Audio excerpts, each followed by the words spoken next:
ಅರಸುತ ಬಂದೇನ ತ್ರಯೇಕ ದೇವಾ ತೋರೋ ದಿವ್ಯ ಮುಖವಾ ದೇವಾ ದಿವ್ಯ ಮುಖವಾ ಅರಸುತ ಬಂದೇನ ತ್ರಯೇಕ ದೇವಾ ತೋರೋ ದಿವ್ಯ ಮುಖವಾ ದೇವಾ ದಿವ್ಯ ಮುಖವಾ ಅರಸುತ ಬಂದೇನ ತ್ರಯೇಕ ದೇವಾ ತೋರೋ ದಿವ್ಯ ಮುಖವಾ ದೇವಾ ದಿವ್ಯ ಮುಖವಾ ಅರಸುತ ಬಂದೇನ ತ್ರಯೇಕ ದೇವಾ ತೋರೋ ದಿವ್ಯ ಮುಖವಾ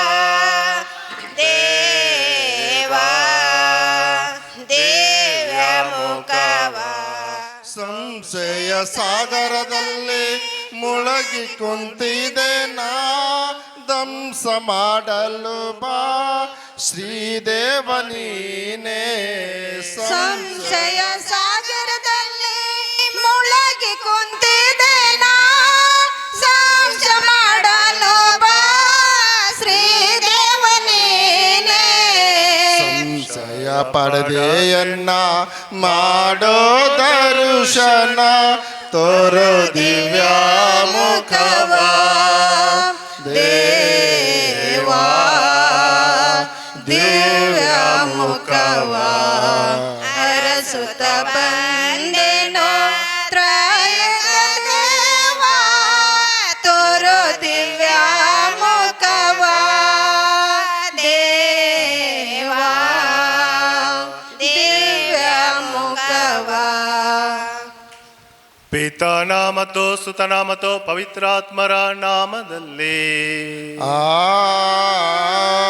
ಆಮೆನ್. ನಮ್ಮ ಪ್ರಭು ಯೇಸು ಕ್ರಿಸ್ತರ ಕೃಪಾವರವು ದೇವರ ಪ್ರೀತಿಯು ಪವಿತ್ರಾತ್ಮರ ಅನ್ಯೋನ್ಯತೆಯು ನಿಮ್ಮೆಲ್ಲರೊಡನೆ ಇರಲಿ. ನಿಮ್ಮ ಆತ್ಮದೊಡನೆಯೂ ಇರಲಿ. ಪ್ರಭು ಯೇಸು ಕ್ರಿಸ್ತರಲ್ಲಿ ನನ್ನ ಒಲವಿನ ಸಹೋದರ ಸಹೋದರಿಯರೇ, ಬಹಳ ಸುಂದರವಾಗಿ ನಾವು ಹಾಡಿದೆವು. ಅರಸುತ ಬಂದೆನ ತ್ರಯೇಕ ದೇವ ತೋರು ನಿನ್ನ ದಿವ್ಯ ಮುಖವನ್ನು ಎಂದು ಹೇಳಿ. ನಮ್ಮ ಬೀದರ್ ನಾಡಿನಲ್ಲಿ ಈ ಒಂದು ಸುಂದರವಾದ ರಾಗ ಎಷ್ಟೋ ವರ್ಷಗಳಿಂದ ನಾವು ಹಾಡ್ತಾ ಇದ್ದೇವೆ.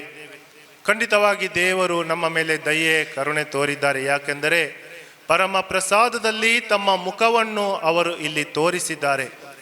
ದೇವರ ಮುಖವನ್ನು ನಾವು ನೋಡಲು ಇಲ್ಲಿ ಬಂದಿದ್ದೇವೆ. ಎಷ್ಟೋ ವರ್ಷಗಳಿಂದ ಈ ಒಂದು ಪವಿತ್ರ ಸ್ಥಳದಲ್ಲಿ ಈ ಬಲಿಪೂಜೆ ನಡೆಯುತ್ತಿದೆ. ಸುಮಾರು 12 ವರ್ಷಗಳ ಹಿಂದೆ ಇಲ್ಲಿ ನಡೆದಂತಹ ಈ ಅದ್ಭುತ ಪರಮ ಪ್ರಸಾದದಲ್ಲಿ ಪ್ರಭು ಯೇಸು ಕ್ರಿಸ್ತರು ತಮ್ಮ ಮುಖವನ್ನು ತೋರಿಸಿದಂತಹ ಈ ಒಂದು ಅದ್ಭುತವನ್ನು ನೋಡಲು ನಾವು ಅಷ್ಟು ದೂರದಿಂದ ಇಲ್ಲಿ ಬಂದಿದ್ದೇವೆ. ಕೇವಲ ನಾವು ಮಾತ್ರ ಅಲ್ಲ, ಬೇರೆ ಬೇರೆ ಊರುಗಳಿಂದ ದೇಶದಿಂದ ಜನರು ಇಲ್ಲಿ ನಿರಂತರವಾಗಿ ಬರುತ್ತಿದ್ದಾರೆ. ಯಾಕೆಂದರೆ ಆ ದೇವರ ಮುಖವನ್ನು ನೋಡಲು. ಸರ್ವಶಕ್ತ ದೇವರು ಕಣ್ಣಿಗೆ ಕಾಣಿಸೋದಿಲ್ಲ, ಆದರೆ ಪ್ರಭು ಯೇಸು ಕ್ರಿಸ್ತರ ಮುಖಾಂತರ ತಮ್ಮನ್ನು ತಾವು ಅವರು ನಮಗೆ ತೋರ್ಪಡಿಸಿದ್ದಾರೆ.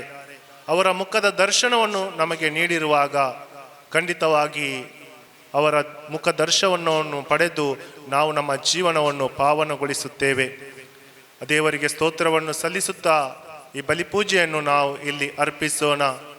ದೇವರಿಗೆ ನಾವು ಅರ್ಪಿಸುವಂತಹ ಈ ದಿವ್ಯ ಬಲಿಪೂಜೆ ಬಲಿ ಅಂದರೆ ಆ ಪ್ರಭು ಯೇಸು ಕ್ರಿಸ್ತರೇ. ಲೋಕದ ಪಾಪ ಪರಿಹಾರಕ್ಕಾಗಿ ಬಲಿ ಅರ್ಪಣೆಗಾಗಿ ದೇವರೇ ನೇಮಿಸಿರುವ ಕುರಿಮರಿ ಪ್ರಭು ಯೇಸು ಕ್ರಿಸ್ತರು. ಸಂತ ಯೋವಾನನು ನಮಗೆ ತಿಳಿಸಿದಂತೆ ದೇವರೇ ನಮಗೆ ಬಲಿಯನ್ನು ಒದಗಿಸಿಕೊಟ್ಟಿದ್ದಾರೆ. ಆ ಬಲಿಯೇ ಯೇಸು ಕ್ರಿಸ್ತರಾಗಿದ್ದಾರೆ. ಯೇಸು ಕ್ರಿಸ್ತರನ್ನು ತಂದೆ ದೇವರಿಗೆ ನಾವು ಬಲಿಯಾಗಿ ಅರ್ಪಿಸುವಾಗ ನಮ್ಮ ಮೇಲೆ ಇರುವಂತಹ, ನಮ್ಮ ಕುಟುಂಬದ ಮೇಲೆ ಇರುವಂತಹ ಸಕಲ ಪಾಪ ಶಾಪಗಳು ತೊಳೆಯಲ್ಪಡಲಿ, ಪಾಪ ಶಾಪಗಳು ಪರಿಹಾರವಾಗಲಿ ಎಂದು ನಾವು ಪ್ರಾರ್ಥಿಸೋಣ. ಈ ಪವಿತ್ರ ಸನ್ನಿಧಿಯಿಂದ ನಾವು ನಮ್ಮನ್ನೇ ದೇವರಿಗೆ ಅರ್ಪಿಸೋಣ. ನಮ್ಮ ಕುಟುಂಬಗಳಿಗಾಗಿ, ನಮ್ಮ ಊರಿಗಾಗಿ, ನಮ್ಮ ಧರ್ಮಸಭೆಗಾಗಿ, ನಮ್ಮ ಧರ್ಮಕ್ಷೇತ್ರಕ್ಕಾಗಿ ನಾವು ಪ್ರಾರ್ಥಿಸೋಣ. ಒಂದು ಕ್ಷಣ ನಮ್ಮ ಪಾಪಗಳನ್ನು ನೆನಪಿಗೆ ತಂದುಕೊಂಡು ಪಶ್ಚಾತ್ತಾಪ ಪಡೋಣ. ನಾವು ಮಾಡಿರುವಂತಹ ಸಕಲ ಪಾಪಗಳಿಗಾಗಿ ಕ್ಷಮೆಯನ್ನು ಯಾಚಿಸೋಣ.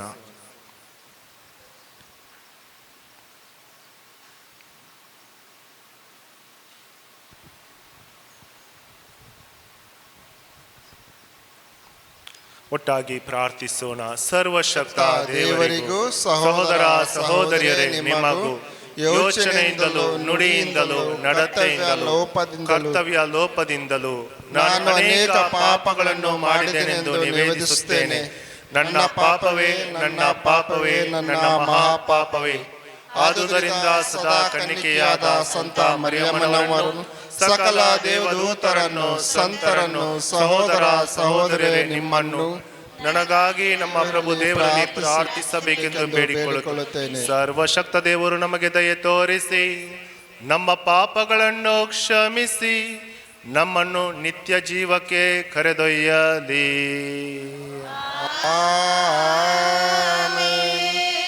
ಪ್ರಭುವೇ ದಯೆ ತೋರಿ, ಪ್ರಭುವೇ ದಯೆ ತೋರಿ, ಕ್ರಿಸ್ತರೇ ದಯೆ ತೋರಿ, ಕ್ರಿಸ್ತರೇ ದಯೆ ತೋರಿ, ಪ್ರಭುವೇ ದಯೆ ತೋರಿ, ಪ್ರಭುವೇ ದಯೆ ತೋರಿ. ಪ್ರಾರ್ಥಿಸೋಣ.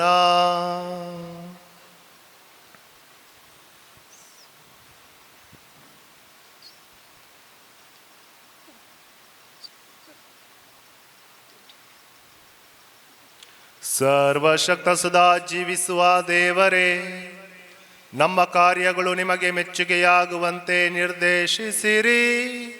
ನಿಮ್ಮ ಪ್ರಿಯ ಪುತ್ರರ ಹೆಸರಿನಲ್ಲಿ ನಾವು ಸತ್ಕ್ರಿಯೆಗಳಿಂದ ಸಮೃದ್ಧರಾಗುವ ಭಾಗ್ಯವನ್ನು ಅನುಗ್ರಹಿಸಿರಿ. ನಿಮ್ಮೊಂದಿಗೆ ಪವಿತ್ರಾತ್ಮರ ಐಕ್ಯದಲ್ಲಿ ದೇವರಾಗಿ ಯುಗ ಯುಗಾಂತರಕ್ಕೂ ಜೀವಿಸಿ ಆಳುವ ನಮ್ಮ ಪ್ರಭು ನಿಮ್ಮ ಪುತ್ರರೂ ಆಗಿರುವ ಯೇಸು ಕ್ರಿಸ್ತರ ಮುಖಾಂತರ ನಿಮ್ಮನ್ನು ಪ್ರಾರ್ಥಿಸುತ್ತೇವೆ.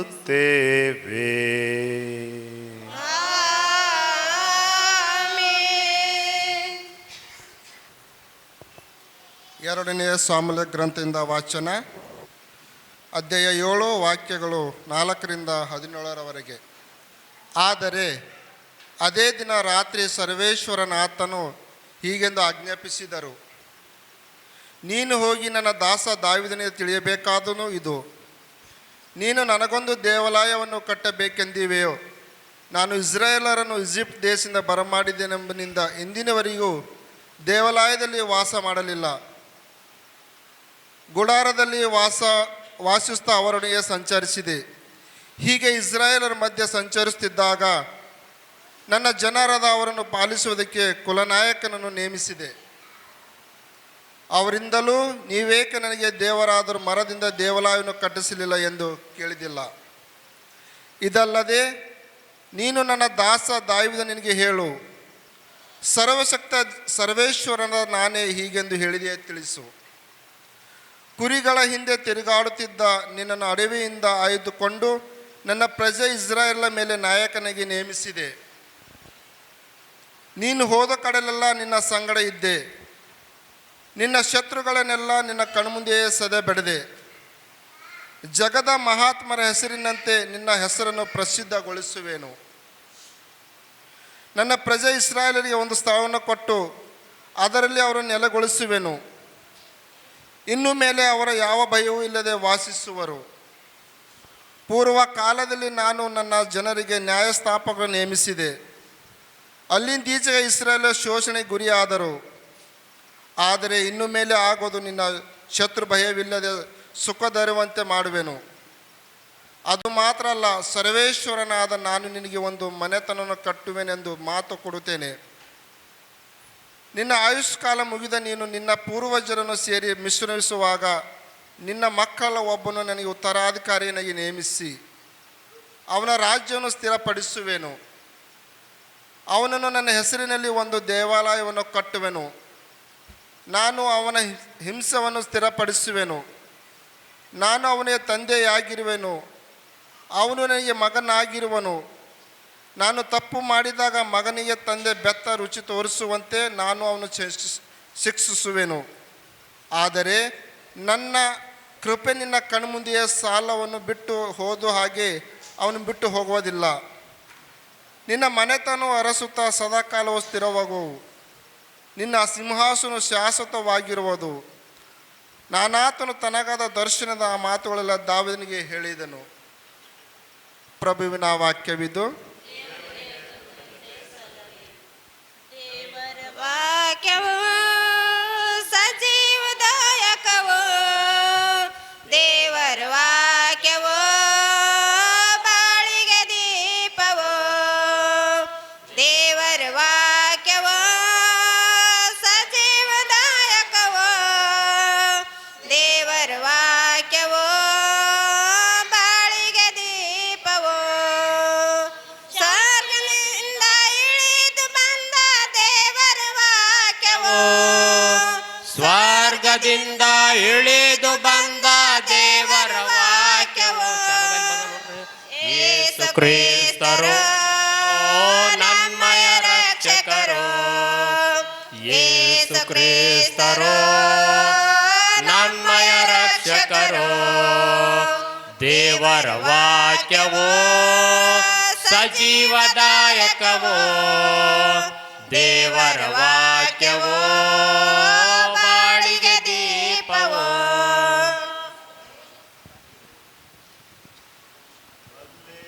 ಹಲ್ಲೆಲೂಯಾ ಹಾಡುವೆ ಜೀವಂತವರೆಗೂ, ಹಾಡುವೆ ಪ್ರತಿದಿನವೂ,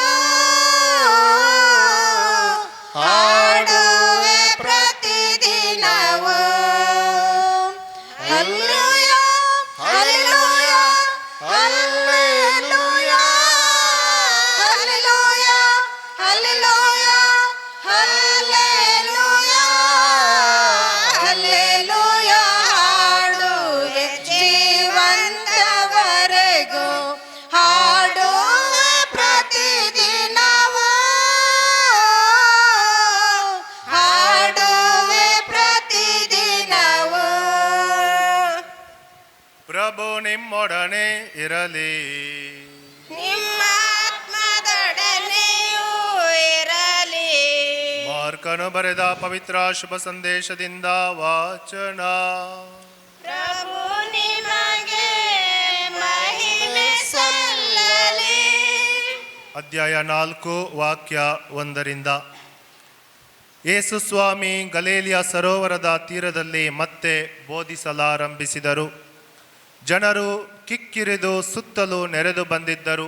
ಆದುದರಿಂದ ಅವರು ಸರೋವರದಲ್ಲಿದ್ದ ದೋಣಿಯೊಂದನ್ನು ಹತ್ತಿ ಕುಳಿತರು. ಜನರು ದಡದಲ್ಲೇ ಉಳಿದರು. ಆಗ ಯೇಸು ಅವರಿಗೆ ಅನೇಕ ವಿಷಯಗಳನ್ನು ಸಾಮರ್ಥಿಗಳ ಮೂಲಕ ಬೋಧಿಸುತ್ತಾ ಹೀಗೆಂದರು. ಕೇಳಿ, ಒಬ್ಬ ರೈತ ಬಿತ್ತುವುದಕ್ಕೆ ಹೊರಟ. ಬಿತ್ತನೆ ಮಾಡುತ್ತಾ ಇದ್ದಾಗ ಕೆಲವು ಬೀಜಗಳು ಕಾಲ್ದಾರಿಯಲ್ಲಿ ಬಿದ್ದವು.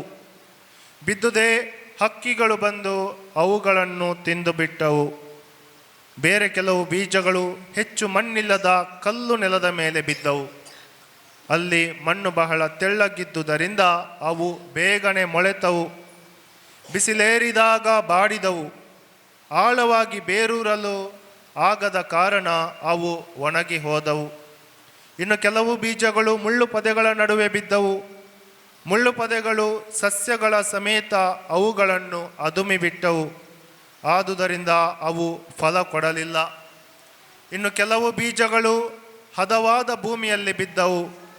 ಅವು ಮೊಳೆತು ಬೆಳೆದು ತೆನೆ ಬಿಟ್ಟವು. ಅವುಗಳಲ್ಲಿ ಕೆಲವು 30ರಷ್ಟು, ಕೆಲವು 60ರಷ್ಟು ಮತ್ತು ಕೆಲವು 100ರಷ್ಟು ಫಸಲನ್ನು ಕೊಟ್ಟವು. ಈ ಸಾಮರ್ಥ್ಯವನ್ನು ಹೇಳಿದ ಬಳಿಕ ಯೇಸು, ಕೇಳುವುದಕ್ಕೆ ಕಿವಿಯುಳ್ಳವನು ಕೇಳಿಸಿಕೊಳ್ಳಲಿ ಎಂದರು. ಪ್ರಭು ಕ್ರಿಸ್ತರ ಶುಭ ಸಂದೇಶವಿದು. ಕ್ರಿಸ್ತರ ನಿಮಗೆ ಸ್ತುತಿ ಸಲ್ಲಲಿ. ಪ್ರಭು ಕ್ರಿಸ್ತರಲ್ಲಿ ಪ್ರಿಯ ಸಹೋದರ ಸಹೋದರಿಯರೇ, ಪರಮ ಪ್ರಸಾದದಲ್ಲಿ ಪ್ರಭು ಯೇಸು ತನ್ನ ಮುಖವನ್ನು ತೋರಿಸಿದಂತಹ ಈ ಒಂದು ಶ್ರೇಷ್ಠ ಅದ್ಭುತವನ್ನು ಕಾಣಲು ನಾವಿಲ್ಲಿ ಬಂದಿದ್ದೇವೆ. ಹೀಗಿರುವಾಗ ಇವತ್ತು ನಾವು ಆಲಿಸಿದಂತಹ ದೇವರ ವಾಕ್ಯ ಬಹಳ ಸೂಕ್ತವಾದ ಹಾಗೂ ದೇವರ ಈ ಒಂದು ಅದ್ಭುತವನ್ನು ಧ್ಯಾನಿಸಲು ನಮಗೆ ಸಹಾಯ ಮಾಡುವಂತಹ ಒಂದು ವಾಕ್ಯವಾಗಿದೆ. ಏಕೆಂದರೆ ಮೊದಲಿನ ವಾಚನ ನಾವು ಸಾಮ್ಯಲನ 2ನೇ ಪುಸ್ತಕದಲ್ಲಿ ನಾವು ಆಲಿಸಿದೆವು. ದಾವಿದ ಅರಸ ದೇವರಿಗೆ ಒಂದು ಗುಡಾರವನ್ನು ಕಟ್ಟಲು, ದೇವರಿಗೆ ಒಂದು ಮನೆಯನ್ನು ಕಟ್ಟಲು ಯೋಚನೆ ಮಾಡುತ್ತಾನೆ. ದೇವರು ದಾವಿದನನ್ನು ಕುರಿ ಮೇಯಿಸುತ್ತಿದ್ದಂತಹ ಒಬ್ಬ ಹುಡುಗನಾಗಿರುವಾಗ ಆರಿಸಿಕೊಂಡ್ರು. ಇಸ್ರಾಯೇಲ್ ನಾಡನ್ನು ಆಳುವುದಕ್ಕೋಸ್ಕರ ಒಬ್ಬ ರಾಜನನ್ನಾಗಿ ಮಾಡಲು ದೇವರು ಆತನನ್ನು ಆರಿಸಿಕೊಂಡರು. ದಾವಿದನು ಅರಸನಾಗಿ ಅರಮನೆಯಲ್ಲಿ ಇದ್ದಾನೆ. ಇಂತಹ ಸಮಯದಲ್ಲಿ ಆತನು ದೇವರ ಕುರಿತು ಯೋಚನೆ ಮಾಡುತ್ತಾನೆ. ನಾನು ಕುರಿ ಮೇಯಿಸುತ್ತಿದ್ದಂಥ ನನ್ನನ್ನು ದೇವರು ಅರಸನನ್ನಾಗಿ ಮಾಡಿದ್ದಾರೆ ಹಾಗೂ ನಾನು ಅರಮನೆಯಲ್ಲಿದ್ದೇನೆ. ಆದರೆ ನನ್ನ ದೇವರು ಒಂದು ಗುಡಾರದಲ್ಲಿ ಇದ್ದಾರೆ. ದೇವರ ಮಂಜೂಷ ಒಂದು ಗುಡಾರದಲ್ಲಿ ಹೊರಗಡೆ ಇದೆ. ಆ ಮಂಜೂಷದಲ್ಲಿತ್ತು ಮೋಶೆಯ ಮುಖಾಂತರ ಕೊಟ್ಟಂತಹ 2 ಒಡಂಬಡಿಕೆಯ ಕಲ್ಲುಗಳು, ಆರೋನನ ಮುಖಾಂತರ ಅದ್ಭುತ ಮಾಡಿದಂತಹ ಆ ಒಂದು ದಂಡ, ಅದೇ ರೀತಿ ಮಾಣ್ಣ. ಇದು ದೇವರ ಒಂದು ಪ್ರಸನ್ನತೆ ಅಂತ ಹೇಳಿ ಒಂದು ಗುಡಾರದಲ್ಲಿ ಅವರು ಹೊತ್ತುಕೊಂಡು ಹೋಗ್ತಾ ಇದ್ರು ಪಲ್ಲಕ್ಕಿಯಲ್ಲಿ. ಹೋದ ಕಡೆಯಲ್ಲಿ ಎಲ್ಲ ದೇವರು ನಮ್ಮ ಸಂಗಡ ಇದ್ದಾರೆ ಅಂತೇಳಿ ಆ ಪಲ್ಲಕ್ಕಿಯಲ್ಲಿ ಅವರು ಹೊತ್ತುಕೊಂಡು ಹೋಗ್ತಾ ಇದ್ರು. ಒಂದು ಸಣ್ಣ ಮಂಟಪದಲ್ಲಿ, ಒಂದು ಗುಡಾರದಲ್ಲಿ ಈ ಮಂಜೂಷ ಇದೆ. ಹೀಗಿರುವಾಗ ದಾವಿದನ ಯೋಚನೆ ಬಹಳ ಸೂಕ್ತವಾದ ಯೋಚನೆ. ನಾನು ಅರಮನೆಯಲ್ಲಿದ್ದೇನೆ, ದೇವರು ಆ ಗುಡಾರದಲ್ಲಿ ಇರಬಹುದು, ದೇವರಿಗೂ ಒಂದು ದೊಡ್ಡ ದೇವಾಲಯ ಕಟ್ಟಬೇಕಂತೇಳಿ ಆತನ ಒಂದು ಮನದ ಆಸೆ. ಈ ರೀತಿ ಅವನು ಯೋಚನೆ ಮಾಡುವಾಗ ದೇವರು ಸಾಮ್ಯಲನ ಮುಖಾಂತರ ತಿಳಿಸುತ್ತಾರೆ, ದಾವಿದ ನನಗೆ ಮನೆ ಕಟ್ಟುವಂತಹ, ದೇವಾಲಯ ಕಟ್ಟುವಂತಹ ಅವಶ್ಯಕತೆ ಇಲ್ಲ. ಅದನ್ನು ನಾನು ಆತನ ಮಗ ಸೊಲೊಮೋನನ ಮುಖಾಂತರ ಅದನ್ನು ನಾನು ನೆರವೇರಿಸುತ್ತೇನೆ ಎಂಬುದಾಗಿ ಇವತ್ತಿನ ಮೊದಲಿನ ವಾಚನದಲ್ಲಿ ದೇವರು ಹೇಳ್ತಾರೆ. ಪ್ರಿಯರೇ, ಈ ಒಂದು ದೇವರ ಯೋಚನೆಯನ್ನು ನಾವು ಧ್ಯಾನಿಸುವಾಗ ನಾವು ಅರ್ಥ ಮಾಡಿಕೊಳ್ಬೇಕು. ನಾವು ಎಷ್ಟೆಷ್ಟೋ ಊರುಗಳಿಗೆ ಹೋಗಿದ್ದೇವೆ, ನೋಡಿದ್ದೇವೆ. ಎಂಥ ದೇವಾಲಯಗಳನ್ನು ಮನುಷ್ಯನು ಕಟ್ಟಿದ್ದಾನೆ ದೇವರಿಗೋಸ್ಕರ. ನಾವು 2 ವರ್ಷ ಹಿಂದೆ ಕನ್ಯಾಕುಮಾರಿಗೆ ಹೋಗಿದ್ದಾಗ ನಾವು ಅಲ್ಲಿ ನೋಡಿದೆವು, ಗಲ್ಲಿಗೆ ಒಂದು ದೊಡ್ಡ ದೊಡ್ಡ ದೇವಾಲಯ. ಇವತ್ತು ಕೂಡ ನಾವು ನೋಡ್ತೀವಿ, ದೇವರಿಗೋಸ್ಕರ ದೇವಾಲಯವನ್ನು ಕಟ್ಟಲು ಕೋಟ್ಯಾಂತರ ರೂಪಾಯಿ ಖರ್ಚು ಮಾಡ್ತಾರೆ ಮನುಷ್ಯ. ಯಾಕಂದರೆ ದೇವರಿಗೆ ಒಂದು ಒಳ್ಳೆಯ ದೇವಾಲಯ ಬೇಕು. ಖಂಡಿತವಾಗಿ ಪ್ರಿಯರೇ, ದೇವರ ಮನಸ್ಸು ಏನು ಇದೆ, ದೇವರ ಚಿತ್ತ ಏನಿದೆ, ನಾವು ಕಟ್ಟುವಂತಹ ಕೋಟ್ಯಾಂತರ ರೂಪಾಯಿ ದೇವಾಲಯದಲ್ಲಿ ದೇವರು ಇರಲು ಬಯಸುತ್ತಾರೆಯೇ, ಅಥವಾ ಆ ದೇವರು ನಮ್ಮ ಹೃದಯದಲ್ಲಿ, ನಮ್ಮ ಮನಸ್ಸಿನಲ್ಲಿ, ನಮ್ಮ ಒಳಗೆ ಇರಲು ಬಯಸುತ್ತಾರೆಯೇ ಎಂಬುದಾಗಿ ನಾವು ಯೋಚಿಸಬೇಕು. ದೇವರು ಕಲ್ಲು ಸಿಮೆಂಟುಗಳಿಂದ ಕಟ್ಟಿದಂತಹ ಸುಂದರವಾದ ದೇವಾಲಯದಲ್ಲಿ ಇರುವುದಕ್ಕಿಂತ ನಮ್ಮ ಈ ಪುಟ್ಟ ಹೃದಯದಲ್ಲಿ ನಮ್ಮ ಒಳಗೆ ಇರಲು ಬಯಸುತ್ತಾರೆ. ಅದಕ್ಕಾಗಿ ಆ ದೇವರು ಸ್ವರ್ಗವನ್ನು ಬಿಟ್ಟು ಈ ಭೂಲೋಕಕ್ಕೆ ಇಳಿದು ಬಂದರು. ಒಂದು ಮಗುವಿನ ರೂಪವನ್ನು ಧರಿಸಿದರು. ನರಮಾನವರಾಗಿ ಮನುಜನ ಆಕಾರದಲ್ಲಿ ಕಾಣಿಸಿಕೊಂಡು ನರಮಾನವರಿಗೆ ಸಮಾನನಾಗಿ ಮಾನವನ ಜೊತೆ ಅವರು ಜೀವಿಸಿದರು. ಒಂದು ಪುಟ್ಟ ಗೋದಲಿಯಲ್ಲಿ, ಪ್ರಾಣಿಗಳು ಜೀವಿಸುವಂಥ ಸ್ಥಳದಲ್ಲಿ ಅವರು ಹುಟ್ಟಿದರು. ಮಾತ್ರವಲ್ಲ ಪ್ರಿಯರೇ, ಆ ದೇವರು ನಮ್ಮ ಒಳಗೆ ಜೀವಿಸುವುದಕ್ಕೋಸ್ಕರ ರೊಟ್ಟಿಯ ರೂಪದಲ್ಲಿ ಪ್ರತಿ ಬಲಿಪೂಜೆಯಲ್ಲಿ ಅವರು ನಮ್ಮ ಆತ್ಮದಲ್ಲಿ ಬರ್ತಾರೆ, ಹೃದಯದಲ್ಲಿ ಬರುತ್ತಾರೆ. ಇದನ್ನು ನಾವು ಎಷ್ಟು ಜನರು ನಿಜವಾಗಿ ನಮ್ಮ ಆತ್ಮದಿಂದ ನಾವು ವಿಶ್ವಾಸಿಸುತ್ತೇವೆ? ನಮಗೆ ಕಾಣುವುದು ಒಂದು ಗೋಧಿಯ ರೊಟ್ಟಿ, ಬೆಳ್ಳಗೆ ರೂಪದಲ್ಲಿ ಕಾಣಿಸುವ ಒಂದು ರೊಟ್ಟಿ. ಅದನ್ನು ಸ್ವೀಕರಿಸುವಾಗ ನಮ್ಮಲ್ಲಿರುವಂತಹ ಭಕ್ತಿ ಅದು ಎಷ್ಟರ ಮಟ್ಟದ್ದು? ದೇವರು ನಮ್ಮೊಳಗೆ ಬರಲು ಬಯಸುವಾಗ ಅದಕ್ಕೆ ತಕ್ಕದಾದ ಯೋಗ್ಯವಾದ ಭಕ್ತಿ ನನ್ನಲ್ಲಿ ಇದೆಯೇ? ಪರಿಶುದ್ಧನಾಗಿ ನಾನು ಆ ರೊಟ್ಟಿಯನ್ನು, ಪ್ರಭು ಯೇಸುವನ್ನು ಸ್ವೀಕರಿಸುತ್ತಾ ಇದ್ದೇನೆಯೇ? ಆ ಬಲಿಪೂಜೆಯಲ್ಲಿ ನಾನು ಭಕ್ತಿಯಿಂದ ಭಾಗವಹಿಸುತ್ತೇನೆಯೇ? ಇದನ್ನು ನಾನು ಧ್ಯಾನಿಸಬೇಕು. ಎಷ್ಟೋ ಬಾರಿ ಇಂತಹ ಒಂದು ಭಕ್ತಿ ನಮ್ಮಲ್ಲಿ ಇಲ್ಲದೆ ಇದ್ದಾಗ, ಯೋಗ್ಯತೆ ನಮ್ಮಲ್ಲಿ ಇಲ್ಲದೆ ಇದ್ದಾಗ, ನಮ್ಮ ವಿಶ್ವಾಸ ಅದು ಬಲವಾಗಿ ಇಲ್ಲದೆ ಇದ್ದಾಗ, ದೇವರು ಈ ರೊಟ್ಟಿಯಲ್ಲಿ ನಿಜವಾಗಿ ತಾನು ಇದ್ದೇನೆ ಎಂಬುದಕ್ಕಾಗಿ ಆ ರೊಟ್ಟಿಯನ್ನು ಮಾಂಸವನ್ನಾಗಿ ಅವರು ಪರಿವರ್ತಿಸಿ ನಮಗೆ ಅವರು ತೋರಿಸಿದ್ದಾರೆ. ಇದು ನಾವು ನೋಡುವಂತಹ ಇನ್ನೊಂದು ಅದ್ಭುತ, ದೇವರು ತಮ್ಮ ಮುಖವನ್ನು ರೊಟ್ಟಿಯಲ್ಲಿ ತೋರಿಸುವುದು. ಪ್ರಿಯರೇ, ಇದು ನಮ್ಮ ವಿಶ್ವಾಸಕ್ಕೆ ದೇವರು ಕೊಡುವಂತಹ ಒಂದು ಬೂಸ್ಟ್. ನಮ್ಮ ವಿಶ್ವಾಸ ಬೆಳಿಬೇಕು, ನಮ್ಮ ವಿಶ್ವಾಸದಲ್ಲಿ ನಾವು ದೃಢವಾಗಿ ಇರಬೇಕು, ನಮ್ಮ ವಿಶ್ವಾಸ ಬೆಳಿಬೇಕು, ನಾವು ನಿಜವಾಗಿ ಒಳ್ಳೆಯ ಒಂದು ಕ್ರೈಸ್ತ ಜೀವನವನ್ನು ಜೀವಿಸಬೇಕು ಎಂಬುದಕ್ಕಾಗಿ ದೇವರು ಮತ್ತೆ ಮತ್ತೆ ಇಂತಹ ಒಂದೊಂದು ಅದ್ಭುತವನ್ನು ನಮಗೆ ತೋರಿಸ್ತಾ ಇದ್ದಾರೆ. ನಿಜವಾಗಿ ನಾವು ಇಂತಹ ಅದ್ಭುತವನ್ನು ನೋಡಲು ಯೋಗ್ಯರಲ್ಲ, ಪಾಪಿಗಳು ನಾವು. ನಮ್ಮ ಒಂದು ವಿಶ್ವಾಸ ಇದನ್ನು ನೋಡಲು ಸಾಕಾಗೋದಿಲ್ಲ. ಆದರೂ ಕೂಡ ದೇವರು ನಮ್ಮ ಮೇಲೆ ಇಷ್ಟೊಂದು ದಯೆ, ಕರುಣೆ ನಿರಂತರವಾಗಿ ಅವರು ತೋರಿಸ್ತಾ ಇದ್ದಾರೆ. ಆದ್ದರಿಂದ ಪ್ರಿಯರೇ, ದೇವರ ಮುಂದೆ ನಾವು ಬರುವಾಗ ನಮ್ಮನ್ನು ನಾವು ತಗ್ಗಿಸಿಕೊಳ್ಳೋಣ, ನಮ್ಮ ಪಾಪಗಳಿಗಾಗಿ ನಾವು ಪಶ್ಚಾತ್ತಾಪ ಪಡೋಣ, ಪರಿಶುದ್ಧ ಜೀವನವನ್ನು ಜೀವಿಸಲು ನಾವು ದೇವರಲ್ಲಿ ಕೃಪೆಯನ್ನು ಬೇಡಿಕೊಳ್ಳೋಣ. ಪರಮ ಪ್ರಸಾದದಲ್ಲಿ ಯೇಸುವನ್ನು ನಾವು ಸ್ವೀಕರಿಸುವಾಗ, ದೇವರೇ ನಿಜವಾಗಿ ನೀವು ಈ ರೊಟ್ಟಿಯಲ್ಲಿ ಇದ್ದೀರಿ, ದ್ರಾಕ್ಷರಸದ ರೂಪದಲ್ಲಿ ಇದ್ದೀರಿ, ನನ್ನ ಒಳಗೆ ಬರುವುದಕ್ಕಾಗಿ ನೀವು ಇಷ್ಟು ವಿನಮ್ರ ವಿನಯರಾಗಿದ್ದೀರಿ ಎಂಬುದನ್ನು ನಾವು ದೇವರಲ್ಲಿ ಪ್ರಾರ್ಥಿಸುತ್ತಾ ಅವರನ್ನು ನಾವು ಸ್ವೀಕರಿಸೋಣ. ನಮ್ಮ ಆತ್ಮದಲ್ಲಿ ನಾವು ಬಡವರಾಗೋಣ. ದೇವರು ನಮ್ಮಲ್ಲಿ ಅದನ್ನೇ ಬಯಸ್ತಾರೆ. ಬಡವರು ಭಾಗ್ಯವಂತರು, ಸ್ವರ್ಗ ಸಾಮ್ರಾಜ್ಯ ಅವರದು. ನಿರ್ಮಲ ಹೃದಯಿಗಳು ಭಾಗ್ಯವಂತರು, ಅವರು ದೇವರನ್ನು ಕಾಣುವರು. ಈ ರೊಟ್ಟಿಯ ರೂಪದಲ್ಲಿ ಪ್ರಭು ಯೇಸುವನ್ನು ಕಾಣಬೇಕಾದ್ರೆ ನಮ್ಮಲ್ಲಿ ಇರಬೇಕಾದದ್ದು ಭಕ್ತಿ, ಅದೇ ರೀತಿ ನಿರ್ಮಲ ಮನಸ್ಸು, ಪರಿಶುದ್ಧ ಮನಸ್ಸು. ಅದಕ್ಕಾಗಿ ಇವತ್ತು ನಾವು ಪ್ರಾರ್ಥಿಸುತ್ತಾ ಈ ಬಲಿಪೂಜೆಯನ್ನು ಅರ್ಪಿಸೋಣ. ಆಮೇನ್. ವಿಶ್ವಾಸವನ್ನು ಪ್ರಕಟಿಸೋಣ. ಸ್ವರ್ಗವನ್ನು ಭುವಿಯನ್ನು ಸೃಷ್ಟಿಸಿದ ಸರ್ವಶಕ್ತ ದೇವ ಪಿತನನ್ನು ವಿಶ್ವಾಸಿಸುತ್ತೇನೆ. ಅವರ ಏಕಮಾತ್ರ ಪುತ್ರರು ನಮ್ಮ ಪ್ರಭುವಾದ ಯೇಸುವನ್ನು ವಿಶ್ವಾಸಿಸುತ್ತೇನೆ. ಇವರು ಪವಿತ್ರಾತ್ಮರಿಂದ ಗರ್ಭಧರಿಸಿದ ಕನ್ಯಾ ಮರಿಯಮ್ಮನವರಲ್ಲಿ ಜನಿಸಿದರು. ಪಾನ್ಸಿಯಸ್ ಪಿಲಾತನ ಅಧಿಕಾರದಲ್ಲಿ ಯಾತನೆಯನ್ನು ಅನುಭವಿಸಿ ಶಿಲುಬೆಗೆ ಏರಿಸಲ್ಪಟ್ಟು ಮೃತರಾಗಿ ಸಮಾಧಿ ಮಾಡಲ್ಪಟ್ಟರು. ಪಾತಾಳಕ್ಕೆ ಇಳಿದು ಮೂರನೆಯ ದಿನ ಮೃತರ ಮಧ್ಯದಿಂದ ಪುನರ್ಜೀವಂತರಾಗಿ ಎದ್ದರು. ಸ್ವರ್ಗಕ್ಕೇರಿ ಸರ್ವಶಕ್ತ ದೇವಪಿತನ ಬಲಗಡೆಯಲ್ಲಿ ಆಸೀನರಾಗಿದ್ದಾರೆ.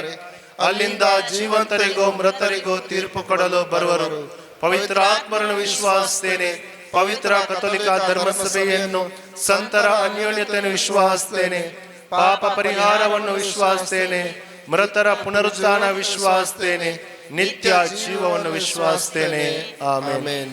ಈಗ ಈ ಬಲಿಪೀಠದ ಮೇಲೆ ಬರುವಂತಹ ಪ್ರಭು ಯೇಸುವನ್ನು ನಾವು ಆರಾಧಿಸುವಾಗ, ಅವರನ್ನು ನಾವು ಸ್ವೀಕರಿಸಲು ಸಿದ್ಧತೆಯನ್ನು ಮಾಡುವಾಗ, ನಮ್ಮ ಮನಸ್ಸಿನಲ್ಲಿರುವಂಥ ನಮ್ಮ ಎಲ್ಲ ಬೇಡಿಕೆಗಳನ್ನು, ನಮ್ಮ ಮನಸ್ಸಿನಲ್ಲಿರುವಂಥ ಎಲ್ಲ ಪ್ರಾರ್ಥನೆಗಳನ್ನು ನಾವು ದೇವರ ಮುಂದೆ ಇಡೋಣ.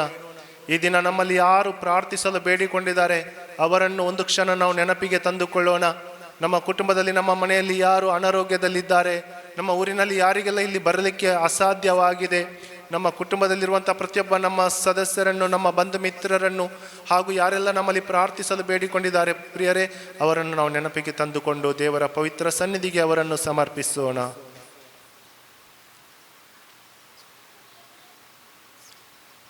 ಪ್ರೀತಿಮಯ ಯೇಸುವೆ, ನಿಮ್ಮ ಪವಿತ್ರ ಸನ್ನಿಧಿಯಲ್ಲಿ ಬಂದು ನಿಮ್ಮಲ್ಲಿ ಪ್ರಾರ್ಥಿಸುತ್ತಾ ಬೇಡುತ್ತಾ ನಿಂತಿರುವ ಈ ನಿಮ್ಮ ಭಕ್ತರ ಪ್ರಾರ್ಥನೆಯನ್ನು ಆಲಿಸಿರಿ. ಕೇಳಿರಿ ಕೊಡಲಾಗುವುದು, ಹುಡುಕಿರಿ ಸಿಗುವುದು, ತಟ್ಟಿರಿ ತೆರೆಯಲಾಗುವುದು. ವಿಶ್ವಾಸದಿಂದ ನಾವು ಏನನ್ನು ಬೇಡುತ್ತೇವೆ ಖಂಡಿತವಾಗಿ ನೀವು ನಮಗೆ ದಯಪಾಲಿಸುತ್ತೀರಿ. ಪಾಪಿಗಳು ಆಗಿರುವಂತಹ ನಮ್ಮ ಮೇಲೆ ನಿಮ್ಮ ದಯೆಯನ್ನು ತೋರಿಸುತ್ತಾ ಈ ನಮ್ಮ ದೀನ ಪ್ರಾರ್ಥನೆಗಳನ್ನು ದಯೆಯಿಂದ ಸ್ವೀಕರಿಸಿರಿ. ಈ ನಮ್ಮ ಪ್ರಾರ್ಥನೆಗಳನ್ನು ಯೇಸುವೆ ನಿಮ್ಮ ಪರಿಶುದ್ಧ ನಾಮದಲ್ಲಿ ಪಿತ ದೇವರಿಗೆ ಪವಿತ್ರಾತ್ಮರ ಐಕ್ಯತೆಯಲ್ಲಿ ನಾವು ಅರ್ಪಿಸುತ್ತಿದ್ದೇವೆ. ಆಮೆನ್.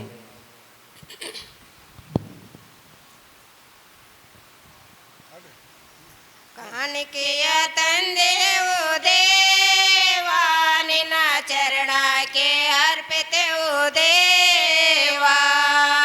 ಕಾಣಿಕೆಯ ತಂದೆಯವು ದೇವಾ, ನಿಮ್ಮ ಚರಣಕ್ಕೆ ಅರ್ಪಿಸವು ದೇವಾ. ಕಾಣಿಕೆಯ ತಂದೆವು ದೇವಾ,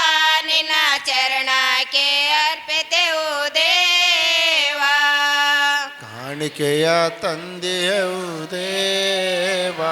ನಿಮ್ಮ ಚರಣಕ್ಕೆ ಅರ್ಪಿಸುವುದೇವಾ.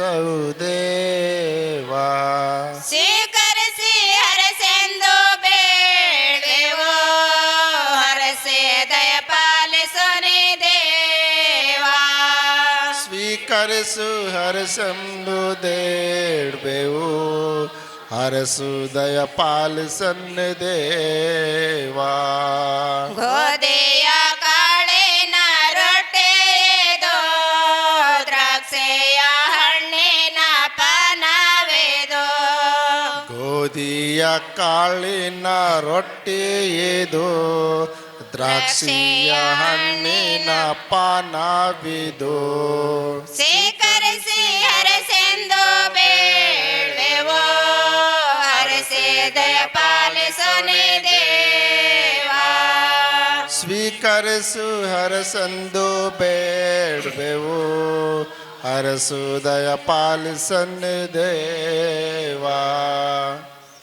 ಸಹೋದರ ಸಹೋದರಿಯರೇ, ನನ್ನ ಮತ್ತು ನಿಮ್ಮ ಬಲಿಯು ಸರ್ವಶಕ್ತ ಪಿತನಾದ ದೇವರಿಗೆ ಅಂಗೀಕೃತವಾಗುವಂತೆ ಪ್ರಾರ್ಥಿಸಿರಿ. ಪ್ರಭು ತಮ್ಮ ನಾಮದ ಸ್ವೀಕರಿಸು, ನಾನು ಮಹಿಮೆಗಾಗಿಯೂ ನಮ್ಮ ನಮ್ಮ ಇಡೀ ಪವಿತ್ರ ಧರ್ಮಸಭೆಯ ಒಳಿತಿಗಾಗಿಯೂ ಈ ಬಲಿಯನ್ನು ತಮ್ಮ ಕರಗಳಿಂದ ಸ್ವೀಕರಿಸಲಿ. ಪ್ರಭು ನಮ್ಮ ಕಾಣಿಕೆಗಳನ್ನು ಸ್ವೀಕರಿಸಿರಿ. ಇವುಗಳನ್ನು ಪಾವನಗೊಳಿಸುವ ಮೂಲಕ ಇವು ನಮಗೆ ರಕ್ಷಣೆಯನ್ನು ತರುವಂತೆ ಅನುಗ್ರಹಿಸಿರಿ. ನಮ್ಮ ಪ್ರಭು ಕ್ರಿಸ್ತರ ಮುಖಾಂತರ ನಿಮ್ಮನ್ನು ಪ್ರಾರ್ಥಿಸುತ್ತೇವೆ. ಆಮೆನ್. ಪ್ರಭು ನಿಮ್ಮೊಡನೆ ಇರಲಿ, ನಿಮ್ಮ ಆತ್ಮದೊಡನೆಯೂ ಇರಲಿ. ನಿಮ್ಮ ಹೃದಯಗಳನ್ನು ಮೇಲಕ್ಕೆತ್ತಿರಿ. ಕಡೆಗೆ ಎತ್ತಿದ್ದೇವೆ. ನಮ್ಮ ಪ್ರಭು ದೇವರಿಗೆ ಕೃತಜ್ಞತೆಯನ್ನು ಸಲ್ಲಿಸೋಣ. ಅದು ಯೋಗ್ಯ ಮತ್ತು ನ್ಯಾಯವಾಗಿದೆ. ಪ್ರಭು ಪವಿತ್ರ ಪಿತನೇ, ಸರ್ವಶಕ್ತ ನಿತ್ಯ ದೇವರೇ, ನಾವು ಎಂದೆಂದೂ ಎಲ್ಲೆಲ್ಲೂ ನಮ್ಮ ಪ್ರಭು ಕ್ರಿಸ್ತರ ಮುಖಾಂತರ ನಿಮಗೆ ಕೃತಜ್ಞತೆಯನ್ನು ಸಲ್ಲಿಸುವುದು ನಿಜವಾಗಿ ಯೋಗ್ಯವೂ ನ್ಯಾಯವೂ ಆಗಿದೆ. ನಮ್ಮ ಕರ್ತವ್ಯವೂ ರಕ್ಷಣೆಯೂ ಆಗಿದೆ. ಏಕೆಂದರೆ ಸತ್ಯ ಮತ್ತು ನಿತ್ಯ ಯಾಜಕರಾದ ಕ್ರಿಸ್ತರು ಶಾಶ್ವತ ಬಲಿಯನ್ನು ಸ್ಥಾಪಿಸುತ್ತಾ ರಕ್ಷಣೆಯನ್ನೀಯುವ ಬಲಿಯನ್ನಾಗಿ ಪ್ರಪ್ರಥಮವಾಗಿ ತಮ್ಮನ್ನೇ ಅರ್ಪಿಸಿದರು ಹಾಗೂ ಅದನ್ನು ಅವರ ಸ್ಮರಣೆಗಾಗಿ ಮಾಡುವಂತೆ ಆಜ್ಞಾಪಿಸಿದರು. ಕ್ರಿಸ್ತರು ನಮಗಾಗಿ ಬಲಿಯಾಗಿ ಅರ್ಪಿಸಿದ ಶರೀರವನ್ನು ಭುಜಿಸುವಾಗ ನಾವು ಬಲಿಷ್ಠರಾಗುತ್ತೇವೆ. ನಮಗಾಗಿ ಸುರಿಸಲಾದ ಅವರ ರಕ್ತವನ್ನು ಪಾನ ಮಾಡುವಾಗ ನಾವು ಪರಿಶುದ್ಧರಾಗುತ್ತೇವೆ. ಆದುದರಿಂದ ದೇವದೂತರೊಂದಿಗೂ ಪ್ರಧಾನ ದೂತರೊಂದಿಗೂ ಪೀಠದೂತರೊಂದಿಗೂ ಪ್ರಭುತ್ವ ದೂತರೊಂದಿಗೂ ಎಲ್ಲ ಸ್ವರ್ಗೀಯ ಸೈನ್ಯ ದಳಗಳೊಂದಿಗೂ ಸೇರಿ ನಾವು ನಿಮ್ಮ ಮಹಿಮಾ ಗೀತೆಯನ್ನು ಹಾಡುತ್ತಾ ನಿರಂತರವಾಗಿ ಘೋಷಿಸುತ್ತೇವೆ. ಪರಿಶುದ್ಧರೋ ಪರಿಶುದ್ಧರೋ ಸೇನೆಗಳ ದೇವರಾದ ಕರ್ತರು ಪರಿಶುದ್ಧರೋ, ಇಹ ಪರಗಳು ನಿಮ್ಮ ಮಹಿಮೆಯಿಂದ ತುಂಬಿವೆ. ಮಹೋನ್ನತದಲ್ಲಿ ಹೋಸನ, ಕರ್ತನ ನಾಮದಲ್ಲಿ ಬರುವವರು ಆಶೀರ್ವದಿಸಲು. ಮಹೋನ್ನತದಲ್ಲಿ ಹೋಸನ.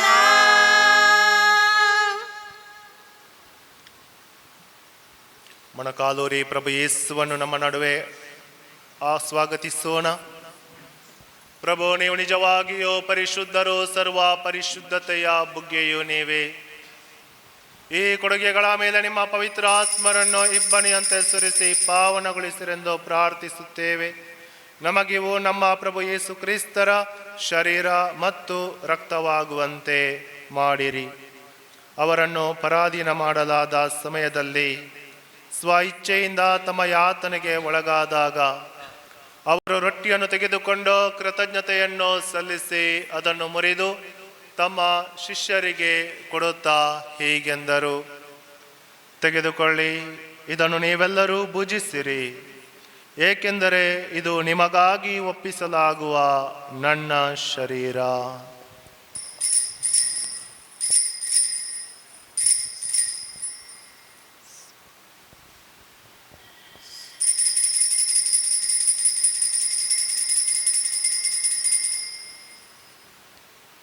ಅಂತೆಯೇ ಭೋಜನದ ಅಂತ್ಯದಲ್ಲಿ ಅವರು ಪಾನಪಾತ್ರೆಯನ್ನು ತೆಗೆದುಕೊಂಡು ಮತ್ತೊಮ್ಮೆ ನಿಮಗೆ ಕೃತಜ್ಞತೆಯನ್ನು ಸಲ್ಲಿಸಿ ತಮ್ಮ ಶಿಷ್ಯರಿಗೆ ಕೊಡುತ್ತಾ ಹೀಗೆಂದರು, ತೆಗೆದುಕೊಳ್ಳಿ ಮತ್ತು ಇದರಿಂದ ನೀವೆಲ್ಲರೂ ಪಾನ ಮಾಡಿರಿ, ಏಕೆಂದರೆ ಇದು ಹೊಸ ಮತ್ತು ಅನಂತ ಒಡಂಬಡಿಕೆಯ ನನ್ನ ರಕ್ತದ ಪಾತ್ರೆ. ಈ ರಕ್ತವು ನಿಮ್ಮ ಮತ್ತು ಅನೇಕರ ಪಾಪಗಳ ಪರಿಹಾರಕ್ಕಾಗಿ ಸುರಿಸಲಾಗುವುದು. ಇದನ್ನು ನನ್ನ ಸ್ಮರಣೆಗಾಗಿ ಮಾಡಿರಿ.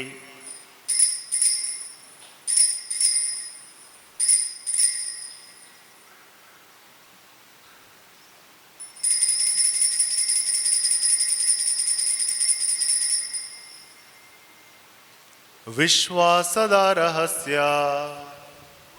ಈಶ್ವರೋ ಯತರಾದರು, ಕ್ರಿಸ್ತರೋ ಎದ್ದಿಹರು, ಕ್ರಿಸ್ತರೋ ಬರುವರು, ಮರಳಿ ಬರುವವರು. ಆದುದರಿಂದ ಪ್ರಭು, ನಿಮ್ಮ ಸಮ್ಮುಖದಲ್ಲಿ ನಿಂತು ಸೇವೆ ಸಲ್ಲಿಸಲು ನಮ್ಮನ್ನು ಯೋಗ್ಯರೆಂದು ಪರಿಗಣಿಸಿದ್ದಕ್ಕಾಗಿ ನಿಮಗೆ ಕೃತಜ್ಞತೆಯನ್ನು ಸಲ್ಲಿಸುತ್ತೇವೆ. ಕ್ರಿಸ್ತರ ಮರಣ ಮತ್ತು ಪುನರುತ್ಥಾನದ ಸ್ಮರಣೆಯನ್ನು ಆಚರಿಸುತ್ತಾ ಜೀವವೀವ ರೊಟ್ಟಿಯನ್ನು, ರಕ್ಷಣೆ ನೀಯುವ ಪಾತ್ರೆಯನ್ನು ನಿಮಗೆ ಅರ್ಪಿಸುತ್ತೇವೆ. ಕ್ರಿಸ್ತರ ಶರೀರ ಮತ್ತು ರಕ್ತದಲ್ಲಿ ಪಾಲುಗೊಳ್ಳುವ ನಮ್ಮನ್ನು ಪವಿತ್ರಾತ್ಮರು ಒಂದುಗೂಡಿಸಬೇಕೆಂದು ನಿಮ್ಮನ್ನು ವಿನಯದಿಂದ ಭಿನ್ನಯಿಸುತ್ತೇವೆ. ಪ್ರಭು, ನಿಮ್ಮ ವಿಶ್ವವ್ಯಾಪಿ ಧರ್ಮಸಭೆಯನ್ನು ಸ್ಮರಿಸಿಕೊಳ್ಳಿರಿ. ನಮ್ಮ ವಿಶ್ವಗುರು ಲಿಯೋ ಅವರೊಂದಿಗೂ, ನಮ್ಮ ಧರ್ಮಾಧ್ಯಕ್ಷ ರಾಬರ್ಟ್ ಮಿರಾಂದ ಅವರೊಂದಿಗೂ, ಇಲ್ಲಿಯ ಧರ್ಮಾಧ್ಯಕ್ಷರೊಂದಿಗೂ, ಸಕಲ ಯಾಜಕರೊಂದಿಗೂ ಅದನ್ನು ಪ್ರೀತಿಯ ಪರಿಪೂರ್ಣತೆಯೆಡೆಗೆ ಮುನ್ನಡೆಸಿರಿ. ಪ್ರಭು, ಪುನರುತ್ಥಾನದ ನಿರೀಕ್ಷೆಯಲ್ಲಿ ವಿಶ್ರಮಿಸುತ್ತಿರುವ ನಮ್ಮ ಸಹೋದರ ಸಹೋದರಿಯರನ್ನು, ನಿಮ್ಮ ದಯೆಯಲ್ಲಿ ಮೃತರಾದ ಎಲ್ಲರನ್ನೂ ಸ್ಮರಿಸಿಕೊಳ್ಳಿರಿ. ಅವರನ್ನು ನಿಮ್ಮ ಸಮ್ಮುಖದ ಪ್ರಭೆಗೆ ಬರಮಾಡಿರಿ. ನಮ್ಮ ಮೇಲೂ ದಯೆ ತೋರಿರಿ. ದೇವಮಾತೆ ಪೂಜ್ಯ ಕನ್ಯಾ ಮರಿಯಮ್ಮನವರೊಂದಿಗೂ, ಆಕೆಯ ಪತಿ ಸಂತ ಜೋಸೆಫರೊಂದಿಗೂ, ಪುನೀತ ಪ್ರೇಷಿತರೊಂದಿಗೂ, ಎಲ್ಲ ಕಾಲಗಳಲ್ಲಿ ನಿಮ್ಮ ಮೆಚ್ಚುಗೆಗೆ ಪಾತ್ರರಾದ ಸಕಲ ಸಂತರೊಂದಿಗೂ ನಾವು ನಿತ್ಯ ಜೀವದಲ್ಲಿ ಸಹಭಾಗಿಗಳಾಗಿ ನಿಮ್ಮನ್ನು ಸ್ತುತಿಸಿ ಮಹಿಮೆ ಪಡಿಸುವಂತೆ ನಿಮ್ಮ ಪುತ್ರ ಯೇಸು ಕ್ರಿಸ್ತರ ಮುಖಾಂತರ ಪ್ರಾರ್ಥಿಸುತ್ತೇವೆ.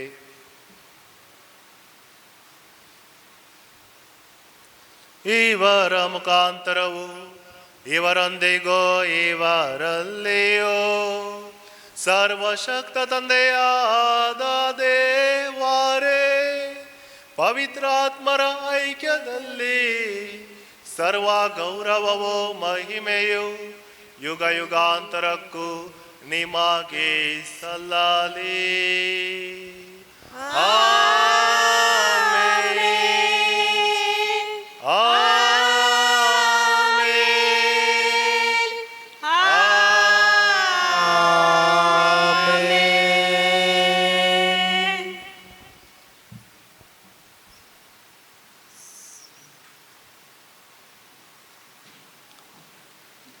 ಪ್ರಭು ಯೇಸು ಕ್ರಿಸ್ತರು ಕಲಿಸಿದ ಪ್ರಾರ್ಥನೆಯ ಮುಖಾಂತರ ನಮ್ಮೆಲ್ಲ ಪ್ರಾರ್ಥನೆಗಳನ್ನು ನಮ್ಮನ್ನೇ ದೇವರಿಗೆ ಸಮರ್ಪಿಸುತ್ತಾ ದೇವರಲ್ಲಿ ಬೇಡಿಕೊಳ್ಳೋಣ. ಸ್ವರ್ಗದಲ್ಲಿರುವ ನಮ್ಮ ತಂದೆಯೇ, ನಿಮ್ಮ ನಾಮ ಪೂಜಿತವಾಗಲಿ, ನಿಮ್ಮ ರಾಜ್ಯ ಬರಲಿ, ನಿಮ್ಮ ಚಿತ್ತ ಸ್ವರ್ಗದಲ್ಲಿ ನೆರವೇರುವ ಪ್ರಕಾರ ಭೂಮಿಯಲ್ಲಿಯೂ ನೆರವೇರಲಿ. ನಮ್ಮ ಅನುದಿನದ ಆಹಾರವನ್ನು ಇಂದು ನಮಗೆ ನೀಡಿರಿ. ನಮಗೆ ತಪ್ಪು ಮಾಡಿದವರನ್ನು ನಾವು ಕ್ಷಮಿಸುವ ಪ್ರಕಾರ ನಮ್ಮ ಪಾಪಗಳನ್ನು ಕ್ಷಮಿಸಿರಿ. ನಮ್ಮನ್ನು ಶೋಧನೆಗೆ ಒಳಪಡಿಸದೆ ಕೇಡಿನಿಂದ ನಮ್ಮನ್ನು ರಕ್ಷಿಸಿರಿ. ಪ್ರಭು, ಸಕಲ ಕೇಡುಗಳಿಂದ ನಮ್ಮನ್ನು ರಕ್ಷಿಸಿರೆಂದು ಪ್ರಾರ್ಥಿಸುತ್ತೇವೆ. ನಿಮ್ಮ ದಯೆಯ ನೆರವನ್ನು ಪಡೆದು ಪಾಪದಿಂದ ಸದಾ ವಿಮುಕ್ತರಾಗಿ ಎಲ್ಲ ಸಂಕಷ್ಟಗಳಿಂದ ಸುರಕ್ಷಿತರಾಗಿರುವಂತೆ ನಮ್ಮ ಜೀವಮಾನದಲ್ಲಿ ಶಾಂತಿಯನ್ನು ದಯೆಯಿಂದ ಕರುಣಿಸಿರಿ. ನಾವು ಸ್ವರ್ಗಾನಂದವನ್ನು, ನಮ್ಮ ರಕ್ಷಕ ಯೇಸು ಕ್ರಿಸ್ತರ ಆಗಮನವನ್ನು ನಿರೀಕ್ಷಿಸುತ್ತಿದ್ದೇವೆ. ಅಧಿಕಾರವು ಮಹಿಮೆಯು ಯುಗಾಂತರಕ್ಕೂ ನಿಮ್ಮದೇ.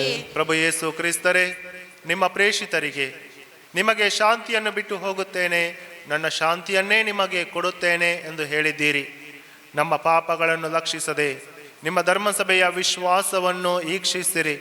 ಅದಕ್ಕೆ ನಿಮ್ಮ ಚಿತ್ತದ ಪ್ರಕಾರ ಶಾಂತಿಯನ್ನು, ಐಕ್ಯತೆಯನ್ನು ದಯೆಯಿಂದ ದಯಪಾಲಿಸಿರಿ. ಯುಗ ಯುಗಾಂತರಕ್ಕೂ ಜೀವಿಸಿ ಆಳುವ ನಿಮ್ಮನ್ನು ಪ್ರಾರ್ಥಿಸುತ್ತೇವೆ. ಆಮೆನ್. ಪ್ರಭುವಿನ ಶಾಂತಿ ಸದಾ ನಿಮ್ಮಲ್ಲಿ ಇರಲಿ. ನಿಮ್ಮ ಆತ್ಮದೊಡನೆ ಇರಲಿ. ಪರಸ್ಪರ ಕ್ರಿಸ್ತರ ಶಾಂತಿಯನ್ನು ಕೋರೋಣ.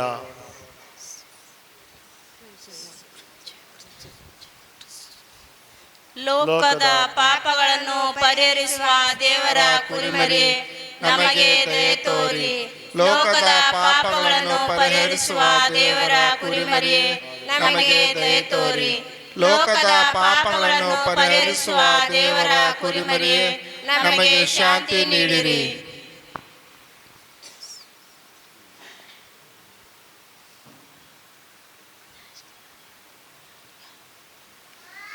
ಇಗೋ ದೇವರ ಕುರಿಮರಿ, ಈಗ ಇವರೇ ಲೋಕದ ಪಾಪಗಳನ್ನು ಪರಿಹರಿಸುವವರು. ಕುರಿಮರಿಯ ಭೋಜನಕ್ಕೆ ಆಹ್ವಾನಿತರು ಭಾಗ್ಯವಂತರು. ಪ್ರಭು, ತಾವು ನನ್ನ ಮನೆಯನ್ನು ಪ್ರವೇಶಿಸಲು ನಾನು ಪಾತ್ರನಲ್ಲ, ಆದರೆ ತಾವು ಒಂದೇ ಒಂದು ಮಾತು ನುಡಿಯಿರಿ, ನನ್ನ ಆತ್ಮವು ಸ್ವಸ್ಥನಾಗುವುದು.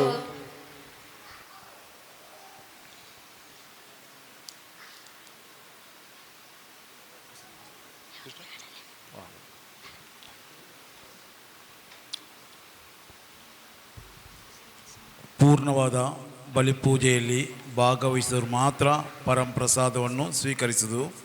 ಪರಂಪ್ರಸಾದವನ್ನು ನಾಲಿಗೆಯಲ್ಲಿ ಕೊಡಲಾಗುವುದು. ಆದ್ದರಿಂದ ಪ್ರತಿಯೊಬ್ಬರು ನಾಲಿಗೆಯಲ್ಲಿ ಪರಂಪ್ರಸಾದವನ್ನು ಸ್ವೀಕರಿಸುವುದು. सगळे आम्ही सांगतो वांटेले जाले आनी मात्र कुमगार समसो कुमगार आमी जिबेन दितले हांव.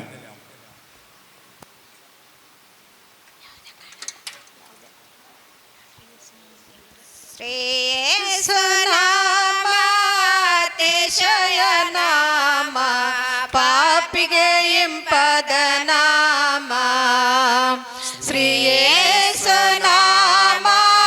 ಅತಿಶಯನಾಮ ಪಾಪಿಗೆ ಇಂಪದ ನಾಮ. ಎಲ್ಲ ನಾಮದಲ್ಲಿ ಮೇಲಾದ ನಾಮ ಯೇಸುವಿನ ದಿವ್ಯ ನಾಮ. ಎಲ್ಲ ನಾಮದಲ್ಲಿ ಮೇಲಾದ ನಾಮ ಯೇಸುವಿನ ದಿವ್ಯ ನಾಮ. ಸರ್ವ ಜನರೆಲ್ಲ ಅಡ್ಡ ಬಿದ್ದು ಸ್ತೋತ್ರ ಮಾಡಿ ಹರ್ಷದಿಂದ ಹಾಡುವ ನಾಮ. ಶ್ರೀ ಯೇಸು ನಾಮ ಅತಿಶಯ ನಾಮ ಪಾಪಿಗೆ ಇಂಪದ ನಾಮ. ಯೇಸು ನಾಮ ಅತಿಶಯ ನಾಮ ಪಾಪಿಗೆ ಇಂಪದ ನಾಮ. ಭೂತ ಬಾಧಿತರಿಗೆ ನಾನಾ ರೋಗಿಗಳಿಗೆ ಬಿಡುಗಡೆ ತಂದ ನಾಮ. ಭೂತ ಬಾಧಿಗಳಿಗೆ ನಾನಾ ರೋಗಿಗಳಿಗೆ ಬಿಡುಗಡೆ ತಂದ ನಾಮ. ಕುರುಡರಿಗೂ ಕುಂಟರಿಗೂ ಕುಷ್ಠರೋಗ ಕೊಡುವಂದ ಪರಿಶುದ್ಧ ಪುಣ್ಯ ನಾಮ. ಶ್ರೀ ಯೇಸು ನಾಮ ಅತಿಶಯ ನಾಮ ಪಾಪಿಗಳಿಂಪದ ನಾಮ. ಶ್ರೀಯವಿಲ್ಲದಷ್ಟು ಪಾಪ ನನ್ನಿಂದ ತೆಗೆಯಲು ನನಗಾಗಿ ಬಂದ ನಾಮ. ಲೆಕ್ಕವಿಲ್ಲದಷ್ಟು ಪಾಪ ನನ್ನಿಂದ ತೆಗೆಯಲು ನನಗಾಗಿ ಬಂದ ನಾಮ. ಲೆಕ್ಕವಿಲ್ಲದಷ್ಟು ಪಾಪ ನನ್ನಿಂದ ತೆಗೆಯಲು ನನಗಾಗಿ ಬಂದ ನಾಮ. ಲೆಕ್ಕವಿಲ್ಲದಷ್ಟು ಪಾಪ ನನ್ನಿಂದ ತೆಗೆಯಲು ನನಗಾಗಿ ಬಂದ ನಾಮ. ಅನ್ಯನೆಂದು ತಳ್ಳಲೆನ್ನ ಧನ್ಯನಾಗಿ ಮಾಡಲು ಬಂದ ಪರಿಶುದ್ಧ ಪುಣ್ಯ ನಾಮ. ಶ್ರೀ ಯೇಸು ನಾಮ ಅತಿಶಯ ನಾಮ ಪಾಪಿಗಳಿಂಪದ ನಾಮ. ಶ್ರೀ ಯೇಸು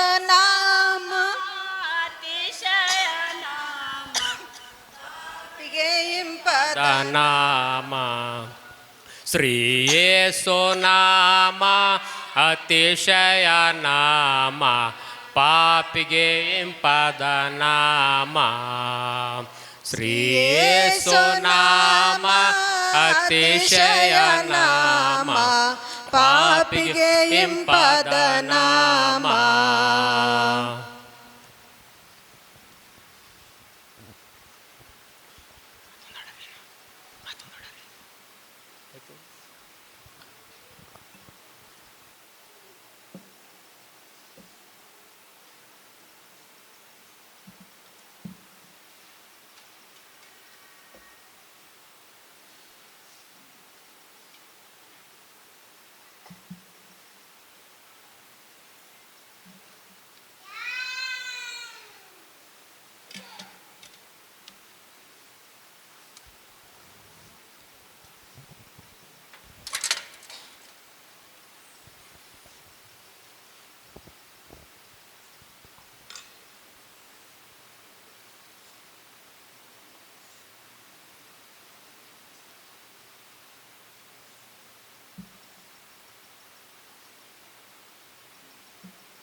ನಮ್ಮ ಆತ್ಮದಲ್ಲಿ ರೊಟ್ಟಿಯ ರೂಪದಲ್ಲಿ ಬಂದಿರುವಂತಹ ಪ್ರಭು ಯೇಸುವನ್ನು ಆರಾಧಿಸೋಣ.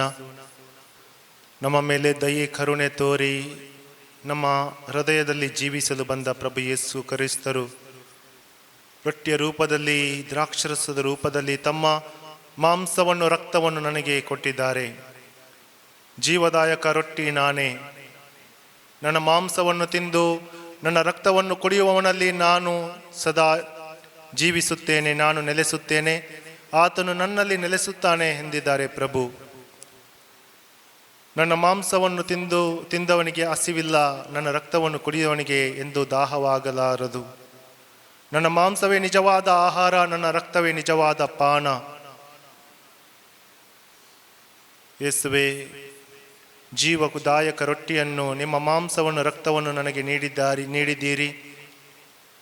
ನನ್ನ ಆತ್ಮಕ್ಕೆ ಜೀವ ನೀಡಲು, ಶಕ್ತಿ ನೀಡಲು. ಯೇಸುವೇ, ನಿಮ್ಮನ್ನು ಭುಜಿಸಿದ ನಾನು ಸದಾ ನಿಮ್ಮ ಮಾರ್ಗದಲ್ಲಿ ನಿಮ್ಮ ವಾಕ್ಯದಂತೆ ನಡೆಯಲು ನನಗೆ ಕೃಪೆ ನೀಡಿರಿ. ಸಂತ ಪೌಲನು ಹೇಳುವಂತೆ, ಇನ್ನು ಮುಂದೆ ಜೀವಿಸುವುದು ನಾನಲ್ಲ, ಕ್ರಿಸ್ತ ಯೇಸುವೆ ನನ್ನಲ್ಲಿ ಜೀವಿಸುತ್ತಾರೆ.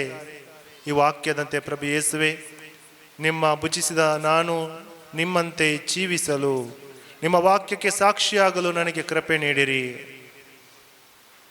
ಯೇಸುವೆ ಸ್ತೋತ್ರ, ಯೇಸುವೆ ಸ್ತೋತ್ರ, ಯೇಸುವೆ ವಂದನೆ, ಯೇಸುವೆ ವಂದನೆ, ಯೇಸುವೆ ಆರಾಧನೆ, ಯೇಸುವೆ ಆರಾಧನೆ, ಯೇಸುವೆ ಮಹಿಮೆ, ಯೇಸುವೆ ಮಹಿಮೆ, ಯೇಸುವೆ ಸ್ತುತಿ, ಯೇಸುವೆ ಸ್ತುತಿ. Hallelujah, hallelujah, hallelujah, hallelujah, hallelujah, hallelujah. ನಾನೇ ಜಗಜ್ಯೋತಿ. ನನ್ನನ್ನು ಹಿಂಬಾಲಿಸುವವನು ಕತ್ತಲಲ್ಲಿ ನಡೆಯುವುದಿಲ್ಲ, ಜೀವದಾಯಕ ಜ್ಯೋತಿ ಅವನಲ್ಲಿ ಇರುತ್ತದೆ ಎನ್ನುತ್ತಾರೆ ಪ್ರಭು. ಪ್ರಾರ್ಥಿಸೋಣ.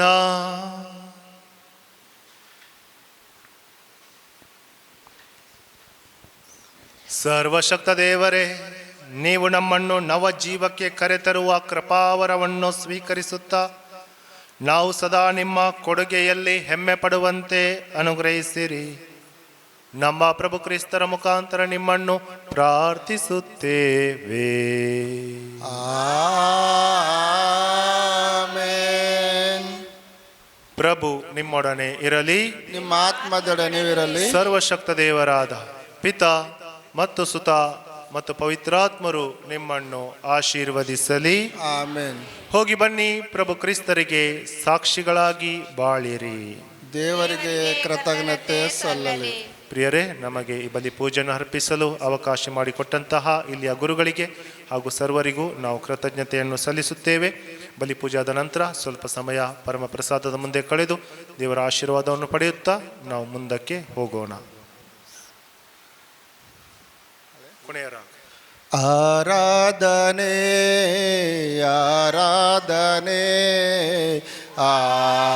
ಆರಾಧನೆ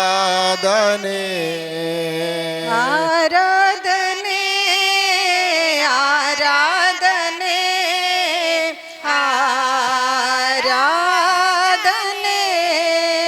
ಆರಾಧನೆ ಆರಾಧನೆ ಆರಾಧನೆ ಆರಾಧನೆ ಆರಾಧನೆ ಆರಾಧನೆ ಆಶ್ರಯವು ನೀನೇ ಸಯ್ಯ, ನನ್ನಾಧಾರವು ನೀನೇ ಸಯ್ಯ. ಆಶ್ರಯವು ನೀನೇ ಎಸಯ್ಯ, ನನ್ನ ಆಧಾರವು ನೀನೇ ಎಸಯ್ಯ.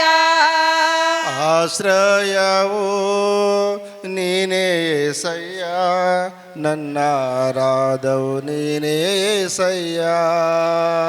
ಆಶ್ರಯವು ನೀನೇ ಎಸಯ್ಯ, ನನ್ನ ಆಧಾರವು ನೀನೇ